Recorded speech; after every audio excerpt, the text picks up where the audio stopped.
Go to Thank Mr. you. McLean for 5 minutes. Thank you, Mr. Chair. And thank you for being here. There is one piece of information that we've heard before, and you've said it again, Mr. Corson, about the information that you provided at the initial seepage. You said you gave it to the environmental committees of the Indigenous organizations. We heard from the Indigenous organizations that were here on Monday that said it was only a rumor they'd received. Will you have in your documentation the actual communication you provided to those environmental committees of those Indigenous organizations? Yes, we can certainly provide documentation of those notifications if there's a desire to receive that. Thank you. I think I'm going to concentrate my questions on Ms. Shield now, because this does look like a failure of process and communication. It looks like it's in her responsibility, is what looks like her job here. 3 months from the time in May 2022 when this initial seepage came out, and then till August, until your chemistry was actually showing that this was industrial water. That's 3 months when people were reticent about their own water.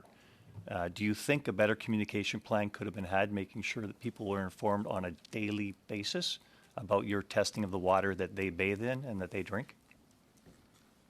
If I could go back in time, we would do things very differently. We would do them as we're doing now.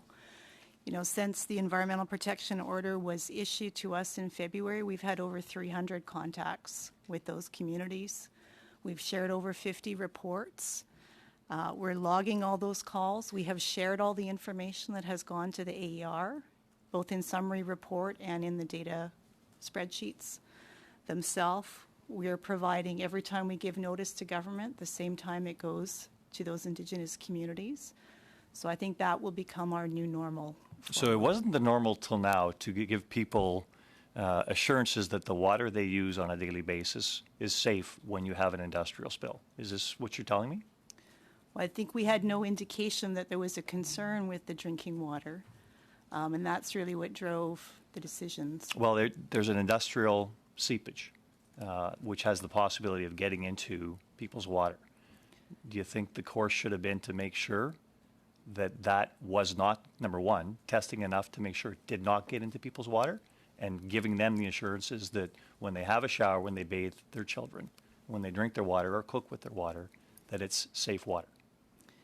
Absolutely. Anytime we have some activity that may have an impact off our site or may have an impact on local communities, I agree we should be sharing that information.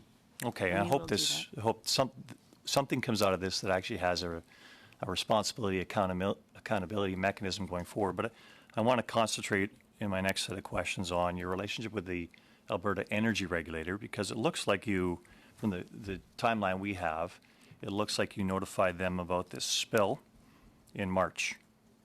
And it looks as though all they did was put it on their website for other people to get that information from their website. There's no direct contact from what we've seen with the Indigenous organizations about the spill, not the seepage, the spill. So obviously an event happened here that is beyond what ever should have happened, and yet nobody reached out and told people there's something going on very serious here. Neither you nor the AER. How do you think that should have happened? Well, I think when the notification went to the AER, there was a reach out to the environmental staff of the communities. We started offering leader-to-leader meetings very shortly thereafter. After the first week, we shared the initial response plans that had been submitted to the AER. Within a week, we began weekly updates to communities. On Wednesday, we issued our 10th. So those go out every Wednesday afternoon. Okay, just thank you. I have one final question here, only a few minutes, and I need it answered. The issue around intergovernmental responsibility here, because the government of Northwest Territories was expecting an indication from the government of Alberta when such an incident happened, and it received none of that. The Alberta government apparently didn't know about this, even from the Alberta Energy Regulator, a quasi-judicial body, until the same time that the federal government, Environment and Climate Change Canada, received notice. Is there no reporting mechanism that makes sure all these governmental bodies are informed when an incident like this happens?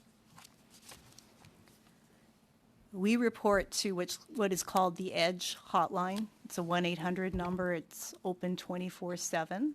And the expectation is when we call to EDGE that the fan-out process starts at that point.